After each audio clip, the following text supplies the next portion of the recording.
तो चलिए हमारे इस खास कार्यक्रम में हमारे साथ दो खास मेहमान भी जुड़ गए हैं। उनका परिचय सबसे पहले मैं आप सभी से करवा देती हूँ। हमारे साथ सुमित्रा जी जुड़ गई हैं जो कि पॉलिटिकल एनालिस्ट है और साथ ही साथ कांग्रेस से प्रवक्ता फरहान मुनीर खान भी हमारे साथ जुड़ गए। आप दोनों का बहुत बहुत स्वागत है। और चलिए देखिए चर्चा की शुरुआत करेंगे। सबसे पहले सुमित्रा जी मैं आपके पास आना चाहूंगी। देखिए नतीजे आप भी इस वक्त टीवी स्क्रीन पर देख रहे होंगे। बीजेपी की लहर मध्य प्रदेश में देखने को मिल रही है। देखिए कांग्रेस की बात की जाए तो कांग्रेस भी नारी सम्मान योजना लेकर आई थी, लेकिन लाडली बहना योजना जिससे हम देख रहे हैं कि बहनों का प्यार मामा को यहाँ पर मिला है। सुमित्रा जी। जी सबसे पहले तो मैं ये कहना चाहूँगी कि आपको ये जो बीजेपी की यात्रा है, महिलाओं का सम्मान करना या महिलाओं को बेनिफिट्स देना, ये आज की बात नहीं है और ना ही लाडली बहना ये योजना पहली योजना है। अगर आप देखेंगे तो पिछले 9 सालों में मोदी जी ने जो जो काम किए हैं महिलाओं के लिए, जैसे कि घर घर पानी देना नल के जरिए, मध्य प्रदेश में आप जानती है कि कितनी पानी की समस्या रही है कुछ इलाकों में, जैसे कि आप बुंदेलखंड देख सकती है जो कि ज़्यादातर ड्रॉट अफेक्टेड एरिया मानी जाती है, या और भी ऐसे एरियाज है। दूसरी एलईडी बल्ब्स देना, टॉयलेट्स देना, शौचालय हर घर में देना, ये एक बहुत बड़ी चीज़ है महिलाओं के लिए।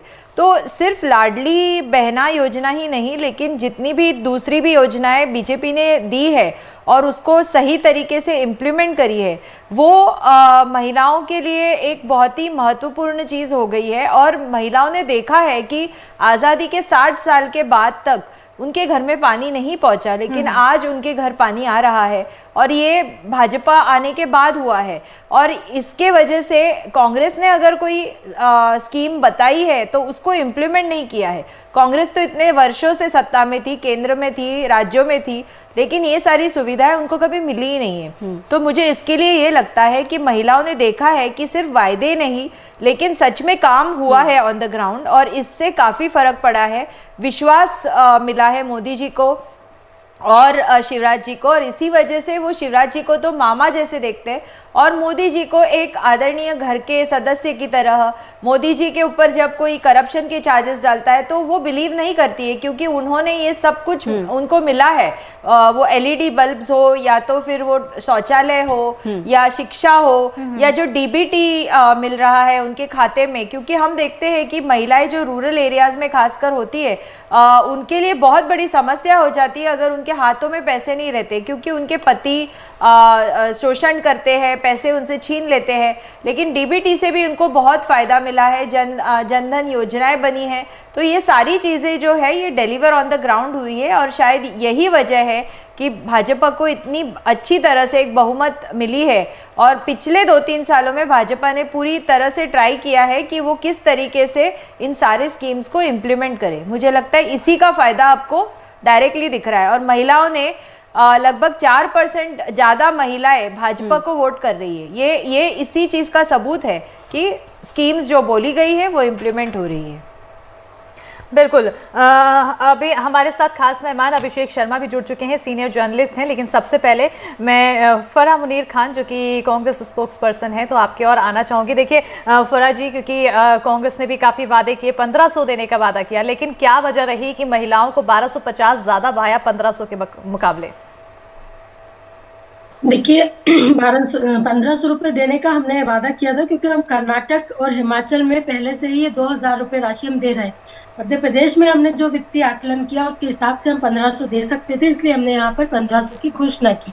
अब जो सत्ता में है वो हम घोषणा कर सकते हैं और वो इम्प्लीमेंट कर सकता है। इसका एक मुझे लगता है हो सकता है कि इसका फर्क हुआ हो। लेकिन एक बात और ये भी है कि जनता को भ्रमित करने में बीजेपी एक बार फिर से कामयाब होती नजर आ रही है। और हम जो है कांग्रेस के सिपाही हैं, हम जनता को जो सच से ज्ञात सच्चा का सामना करने का हम आगे भी करते रहेंगे और सच्चाई उनके सामने रखते रहेंगे। देखते हैं कब तक जनता को भ्रमित करते हैं।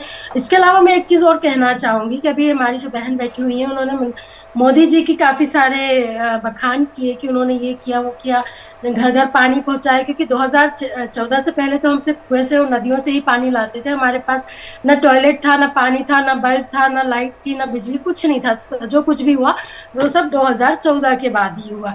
और प्रधानमंत्री मोदी जी का चेहरा जो लेकर ये लोग मध्य प्रदेश में आए, इनको पहले ही मालूम था कि जनता में शिवराज जी के लिए एंटी इनकम्पेंसी बहुत ज्यादा है। शिवराज जी ने जो 18 साल में प्रदेश की दुर्गति की है, उससे एंटी इनकम्बेंसी थी। मैं इस बात को आप नकार नहीं सकते हैं, लेकिन लास्ट में इन्होंने जो पैसे का खेल किया, आप देखेंगे कि पुलिस वाहनों में, एम्बुलेंस में पैसे इनके प्रत्याशी ले जाते हुए पकड़ाए, लेकिन उसके बावजूद भी निर्वाचन आयोग की तरफ से कोई कार्रवाई नहीं की। आचार संहिता का उल्लंघन ये करते रहे, उसके बाद भी निर्वाचन आयोग की तरफ से कोई कार्रवाई नहीं की। मतलब सरेआम वो बोल रहे हैं कि हम 51,000 देंगे, हम 25 लाख देंगे, हम ये करेंगे, हम वो करेंगे। नरेंद्र सिंह तोमर के बेटे का तो 10,000 करोड़ रुपए के लेन देन का वीडियो भी वायरल हुआ।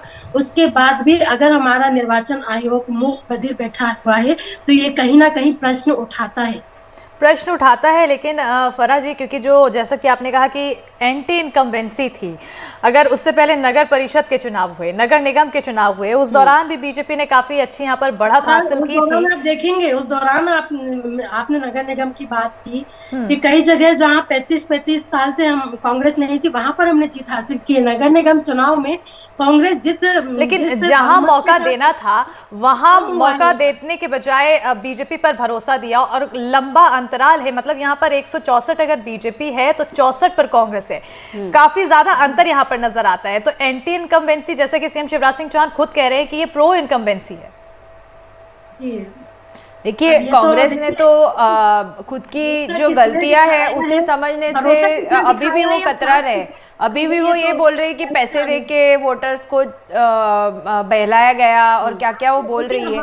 मुझे लगता है कि थोड़ा सा उन्होंने वोटर्स के डिसीजन को सम्मान देना चाहिए, जो वो कर नहीं रही है। आज भी वो कर नहीं रही है, आज भी वो बोल रही है कि वोटर पैसे लेके वोट दे रहे हैं। तो ये जो एटीट्यूड है, ये जब तक वो सुधारेंगे नहीं तब तक वो नहीं होगा। फराह जी, अभी मैं अभिषेक जी के पास जाना चाहूंगी, क्योंकि आप दोनों ने अपनी अपनी बात रखी। अभिषेक जी, आपके पास आना चाहूंगी।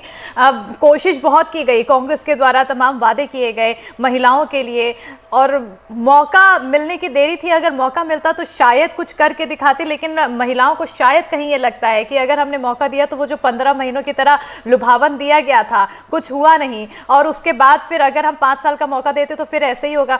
क्या वजह रही कि लाडली बहनाओं को कांग्रेस भाई ही नहीं? बड़ी वजह यह है कि जो डिलीवरी मैकेनिज्म है बीजेपी का, वो कांग्रेस से ज्यादा बेहतर है।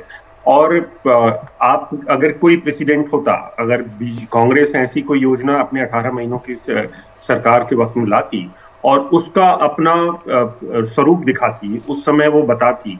उन्होंने क्या किया? उन्होंने कॉपी की, कमलनाथ ने कॉपी की। एक तरीके से जो शिवराज सिंह चौहान ने जिसका ऐलान किया, या बीजेपी ने जिस लाडली बहना योजना का ऐलान किया, उसकी कॉपी बनाई गई कांग्रेस की तरफ से। लेकिन कॉपी होती है। दूसरी सबसे बड़ी बात यह कि आप देखिए कि बीजेपी के पास या शिवराज सिंह चौहान के पास ये कहने के लिए वजह है कि देखिए, हम ऐसी योजनाएं लागू करते हैं और अच्छे से करके दिखा सकते हैं। क्योंकि इसके पहले लाडली बहना के पहले लाडली लक्ष्मी योजना चली है। लाडली लक्ष्मी योजना वाली जो लड़कियां हैं वो अब माँ बन चुकी हैं, वो किसी के घर में जा चुकी हैं, या वो कहीं नौकरी करती हैं, या वो अपने किसी पेशे में हैं, उनको उनका लाभ मिला है। गरीब, ये जैसे हम लोग कहते हैं कि बहुत सारे लोग एग्जिट पोल पे यकीन नहीं कर रहे थे, लेकिन अब ये बात साबित हो गई है। दो चुनावों का महिलाओं के प्रति दो बड़े निष्कर्ष हैं जो हम निकाल सकते हैं अभी पर।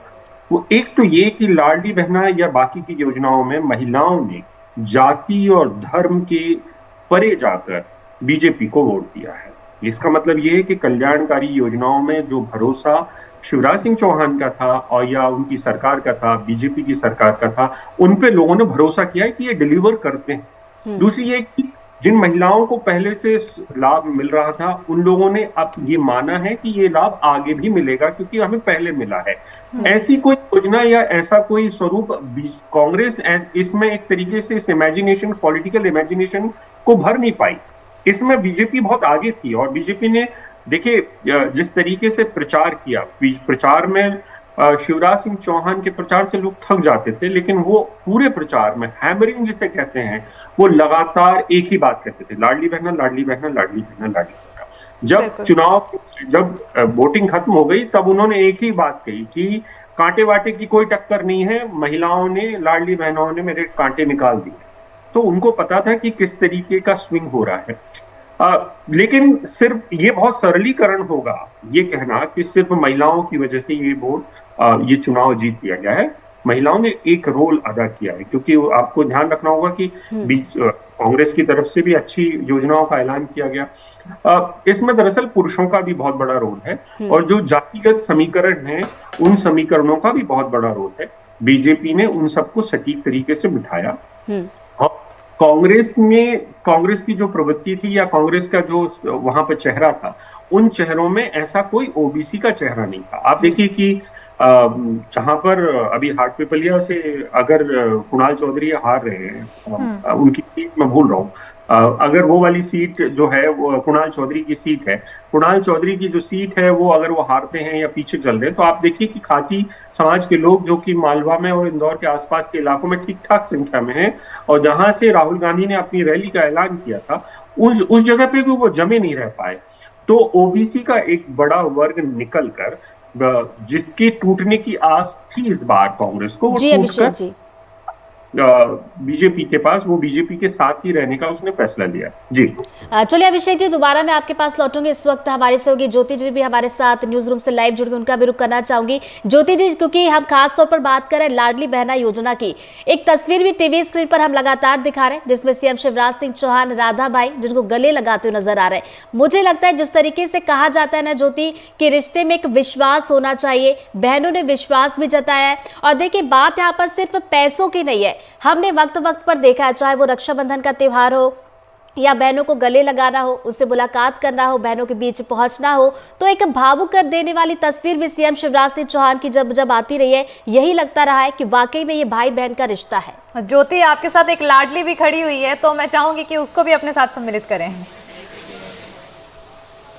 बिल्कुल ऋतु और अस्मिता, हमने खड़ा ही इसलिए किया है, और जो कि ऋतु ने शुरुआत भी जैसे कि जो एक रिश्ता होता है भाई बहन का, जो प्यार वाला, जो भावनात्मक अटैचमेंट होती है आपस में भाई बहन में, कहीं ना कहीं बहुत बड़ा फ़ायदा इससे हुआ शिवराज सिंह को। जिस तरीके से जो उन्होंने एक मामा, भैया, बहनों के भाई, जो भावनात्मक अपील वो हर मंच से करते रहे वक्त पर, कि अब बहनों के हवाले है, क्या चाहते हो बहनों की, तुम्हारा ये भैया वापस ये कुर्सी पर बैठे, ये तमाम तरीके की जो बातें थी कहीं ना कहीं इमोशनली हिट किया लोगों को, एक ये फैक्टर। और हाँ, बिल्कुल लाडली बहना योजना बहुत फ़ायदेमंद रही शिवराज सरकार के लिए, वो इस मायने में कि एक तरीके से इसको शुरुआत इसकी जनवरी 2023 में यही सोचकर की गई थी कि महिलाओं के लिए एक मदद, आर्थिक मदद, महिलाओं को एक तरीके से इंडिपेंडेंट बनाया जाए। ओबीसी वर्ग की महिलाएं, अनुसूचित जाति, अनुसूचित जनजाति वर्ग से जो महिलाएं आती हैं,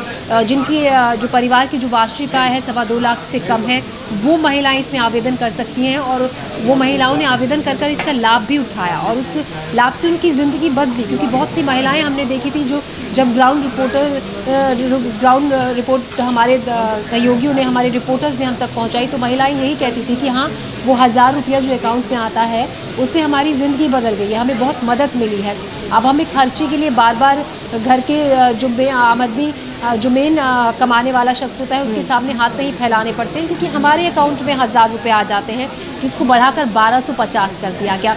और हमारे साथ मनीषा है। मनीषा, जैसा कि हम बताते हैं वक्त पर दर्शकों को, और खबरें खुद आप भी लिखती हैं ये, कि किस तरीके से लाडली बहना योजना को और अपग्रेड करने की बात शिवराज सिंह ने की, कि उसको आगे आने वाले वक्त में 3000 तक कर दिया जाएगा। आपको क्या लगता है? खुद आपने कई रिपोर्ट्स कवर की है कि फ़ायदा हुआ इसका जीतने में, जो इतनी बड़ी जीत हासिल की है बीजेपी ने? देखिए, कहीं ना कहीं लाडली बहना योजना राज्य में इतनी धुएंधार प्रदर्शन के, बीजेपी के धुएंधार प्रदर्शन के लिए जिम्मेदार है, क्योंकि कितनी ही बहनें हैं, शिवराज जी जिस तरह कहते हैं मेरी बहनें, और उनको मामा कहा जाता है, जिस तरह से वो कहते हैं, तो कहीं ना कहीं महिलाओं की एक बड़ी भूमिका, बहुत अहम भूमिका रही। जो हम चुनाव का अभी नतीजे देख रहे हैं, किस तरीके से चलता जा रहा है, बीजेपी की बहुमत अभी तक है, बरकरार है, और ये शायद रहेगी ही। तो इसको देखते हुए कह सकते हैं कि लाडली बहना का एक बड़ा ही बहुत अहम योगदान था, क्योंकि कई बहनों को इसके इस्तेमाल से वो बहुत ही ज़्यादा एक फ़ायदेमंद चीज़ रही, और वो कहीं ना कहीं बीजेपी को वोट बैंक बनी एक तरीके से। मनीषा, बहुत सी रिपोर्ट्स आपने देखिए लिखी है, मैं आप ही से जानना चाहूँगी, जिसमें महिलाएं ये कहती नज़र आई कि हमारी ज़िंदगी में काफ़ी बड़ा बदलाव इस योजना का, जब से हमें लाभ मिलना शुरू हुआ है, हमें मिला है। देखिए इसी के साथ ऐसे ही एक एग्जांपल दूंगी मैं। आज सुबह की हमने तस्वीरें दिखी थी कि शिवराज जी के जो सीएम हाउस में वहाँ की जो माली के तौर पर काम करती है वो किस तरह शिवराज को भावुक होकर बधाइयाँ दे रही थी। वो भी कहीं ना कहीं लाडली बहना की एक वो बहन होंगी जिनको उसका फ़ायदा मिलता है। तो ऐसी कई लाखों बहनें हैं और हमने कई बार रिपोर्ट्स में भी देखा है किस तरह बहनों का बहुत ही ज़्यादा खुशी का माहौल रहता है जब भी शिवराज इस बारे में बोलते हैं, क्योंकि सीधा डायरेक्ट ट्रांसफ़र अकाउंट में होना ये एक बड़ी बात है और वो भी महिलाओं के। ये कहीं ना कहीं उनको इंडिपेंडेंट बनाता है। और ऋतु देखिए और अस्मिता, कहा जाता है ना, देखिए सभी बहनें अपने भाई की कामयाबी के लिए दुआएं करती हैं, कोशिश करती हैं, और ये शायद उन्हीं बहनों का आशीर्वाद और दुआएं हैं जो आज इतना भारी मार्जिन से बीजेपी को आगे सीट्स मिली, जो कि उसी का नतीजा ये कहा जाएगा एक तरीके से। और आप सोचिए ना, एक घर में एक साल में 12,000 रुपये आ रहे हैं, 5 साल में वो बढ़कर कितने हो जाएंगे। और अगर एक घर में 2 महिलाएं हैं, उन्हें 12,000 साल का मिल रहा है, 24,000 घर में बैठे बैठे आएंगे। तो आप बिल्कुल ज्योति, मैं आपको महिलाएं रोकूंगी। उठा हमारे पाएंगी। साथ जयंत मलैया पूर्व वित्त मंत्री रह चुके हैं, वो जुड़ चुके हैं, सीधा उनकी ओर रुख करना चाहूंगी कि सर अब क्योंकि देखिए यहाँ पर कहीं ना कहीं बड़ी बढ़त मिली है बीजेपी को, लाडली बहना योजना मैजिक माना जा रहा है, ट्रम्प कार्ड माना जा रहा है, कैसे देखेंगे? बिल्कुल मैं आपसे सहमत हूं। वैसे तो अधोसंरचना के क्षेत्र में भारतीय जनता पार्टी ने काम किया है, परंतु लाडली बहना योजना, जैसे कि शिवराज सिंह जी की पहले लाडली लक्ष्मी योजना थी, उससे अधिक इस योजना का लाभ मिल रहा है। इसमें हमारे प्रदेश की 1,41,00,000 बहनें इससे जुड़ी हुई हैं और निश्चित तौर से इस चुनाव में उनका हमें भारी सहयोग मिला। जयंत जी, ये कहा जाए कि बीजेपी ने महिलाओं के लिए जो योजनाएं शुरू की थी और इस विधानसभा चुनाव के जो नतीजे हैं, इसमें हम ये देख पा रहे हैं कि बीजेपी वोटों में कैश करा ले गई। आप इसको ऐसा कह सकती हैं। बिल्कुल जैन जी, अगर मैं 2013 को याद करूं तो उस दौरान जब आप मैदान में थे, आपके साथ चंद्रभान जी की टक्कर थी और उस दौरान भी आपने जो बड़ी जीत हासिल की थी 5,000 के वोट के अंतर से। अब उसके बाद यहाँ पर अगर हम 2023 के इस चुनाव को देखें तो कहीं ना कहीं इस 2023 का चुनाव को 2013 से कंपेयर किया जा रहा है। उस 2013 का और इस 2023 में कितना अंतर है? लाडली बहना योजना इन 13 और 23 में कितना ज्यादा ट्रम्प कार्ड खेलते नजर आ रहे हैं? निश्चित तौर से 2013 से बेहतर स्थिति इस बार है। अगर इसको कंपेयर करना है तो 2003-04 से करें। ये उतना अच्छा जो जन समर्थन प्रदेश में जनता का मिला था, उसके बाद इस चुनाव में मिल रहा है। तो मैं मानता हूं कि निश्चित तौर से 2013 से ये बेहतर रहा। बिल्कुल जयंती जी, मध्य प्रदेश में तो हम देख रहे हैं बीजेपी की लहर देखने को मिल रही है। छत्तीसगढ़ के नतीजे भी आप तक जरूर पहुंचे गए होंगे कि छत्तीसगढ़ में भी बीजेपी बहुमत का जो आंकड़ा है वो पार कर चुकी है। छत्तीसगढ़ के लिए आप क्या कुछ कहना चाहेंगे? नहीं, छत्तीसगढ़ और राजस्थान दोनों जगह भारतीय जनता पार्टी को बहुमत मिल रहा है। जो एग्जिट पोल दिखा रहे थे उसमें कांग्रेस को एस थी, परंतु जो अब एग्जैक्ट नतीजे आ रहे हैं उसमें ये समझ में आ रहा है कि भारतीय जनता पार्टी को दोनों ही जगह स्पष्ट बहुमत मिल रहा है। जयंती जी, एक सवाल मेरा आपसे है, जिस तरीके से हम बार बार जिक्र कर रहे हैं मध्य प्रदेश में खास तौर पर लाडली बहना योजना का, कैलाश विजयवर्गीय का एक बयान आता है जिसमें जब मीडिया की तरफ से एक सवाल पूछा जाता है उनसे कि लाडली बहना योजना का जादू चल गया, तो उनकी तरफ से ये कहा जाता है कि छत्तीसगढ़ में लाडली बहना योजना नहीं थी, राजस्थान में लाडली बहना योजना नहीं थी, लेकिन वहां पर भी हम जीत रहे। तो उनके इस बयान को आप कैसे देखते? क्या इशारा, क्या संकेत समझे हम उनके इस बयान का? नहीं, बिल्कुल उनका कहना बिल्कुल सही था कैलाश जी का कि तीनों जगह हम लोगों ने चीफ मिनिस्टर कैंडिडेट डिक्लेयर नहीं किया और श्रीमान नरेंद्र मोदी जी के चेहरे के ऊपर तीनों प्रदेशों में चुनाव लड़े गए, तो उसका असर तो था। परंतु आप देखेंगे जो अतिरिक्त लाभ मध्य प्रदेश में वोटों के हिसाब से हो रहा है उसका निश्चित तौर से लाडली बहना का असर है। बिल्कुल जयंत जी, क्योंकि कहा जाता है कि जयंत के बिना दम हो अधूरा, और आज जब बीजेपी को बड़ी जीत मिली है और उस दिन आप हमारे एनडीटीवी के साथ जुड़े हैं, तो ये काफ़ी बड़ा दिन हो गया है हमारे लिए भी। अब ऐसे में क्योंकि अब इस जीत के बाद अगर देखा जाए तो सुबह से ही इंतजार किया जा रहा था लड्डुओं का। सबसे पहले तो आपने लड्डू तो खिलाया नहीं हमें, हम तक लड्डू कैसे पहुंचाएंगे? दूसरी चीज ये, लड्डू पहुंचा दूंगा मैं। बिल्कुल, तो ये स्ट्रॉन्ग फैक्टर यहाँ पर लाडली बहना का, क्योंकि हम इस पूरे खास कार्यक्रम में सिर्फ लाडली बहना पर ही सबसे ज्यादा फोकस किया जा रहा है, क्योंकि ये एक काफी ज्यादा स्ट्रॉन्ग फैक्टर माना जा रहा है। इससे पहले लाडली लक्ष्मी योजना थी, लेकिन उस लाडली लक्ष्मी योजना का जादू 2018 में क्यों नहीं चला पाई बीजेपी? ठीक बात है, उसका उतना समय असर नहीं रहा, परंतु ये तत्काल की योजना थी, 5 माह पहले शुरू हुई, और इसमें जो लाभ था वह लाडली बहनों के लिए काफी ज्यादा था और तत्काल इसकी डिलीवरी थी, इसलिए इसका फायदा हमें ज्यादा हुआ। जयंत जी, महिला सशक्तिकरण की दिशा में ये जो लाडली बहना योजना चालू की गई थी, और देखिए विधानसभा चुनाव का आप भी जानते हैं, यही कहा जा रहा था कि सत्ता का सेमीफाइनल है, तो बीजेपी सत्ता का सेमीफाइनल तो जीत गई है, अब नजर है लोकसभा चुनाव में। तो क्या लोकसभा चुनाव के लिए इसे हथियार के तौर पर आप लोग इस्तेमाल करने वाले? क्या लाडली बहना योजना को और आगे बढ़ाया जाएगा? नहीं, 2024 का चुनाव तो हम वैसे भी माननीय नरेंद्र मोदी जी के नेतृत्व में जीतने वाले हैं पूरे देश में। बिल्कुल जयंत जी, क्योंकि अभी जो कि हम बात कर रहे थे और हमारे साथ हमारे खास वो भी पैनल जुड़े हुए हैं अभिषेक शर्मा जी, उन्होंने भी यही कहा कि कांग्रेस को इस बार जो हार मिली है उसके पीछे का ये एक बड़ा फैक्ट बनता है कि कुछ नवाचार नहीं था, बीजेपी को कॉपी किया। लोकसभा चुनाव आ रहा है, आपने विधानसभा चुनाव में बहुत अच्छा प्रदर्शन किया, अब लोकसभा चुनाव में ऐसा क्या नवाचार होने वाला है कि जनता अट्रैक्ट हो?